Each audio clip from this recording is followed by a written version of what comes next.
একটা business start করে তার কাস্টমার বেস বানানোটা সত্যিই খুব টাফ। আমি রিসেন্টলি আমার বিজনেসটা স্টার্ট করেছি বলে আমার কোনো এখনও মার্কেটিং হচ্ছে না, আর তার জন্য ভাবলাম আমি অফলাইন বেসটা টার্গেট করার জন্য আমার এখানকার মার্কেটে 3-3.5 কিলোমিটার ঘুরে 6-7টা বিজনেস ওনার্স যারা ছিল বা বিল্ডিং ওনার্স তাদের সাথে কথা বলে তারা কোনো সাপোর্ট করলো না দেখে আমি একজনের নাম্বার পেলাম, তাকে প্রথমে রাজি করালাম। তিনি আজকে কল করতে বললেন, কিন্তু আজকে যখন আমি কল করি তিনি আর কিছু রেসপন্ড করলেন না 3-4বার কল করার পরেও।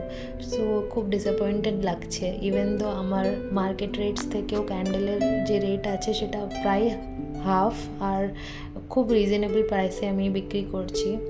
তো যেহেতু আমি এখনও কোনো অর্ডার পাচ্ছি না, কাস্টমার বেস বানাতে পারছি না, ওয়েবসাইট নেই আমার কাছে, তো একটু খারাপ তো লাগছে। আশা করি আপকামিং ডেজে কিছু একটা ভালো হোক, দিওয়ালিও আসছে, কিছু ভালো বিক্রি হোক।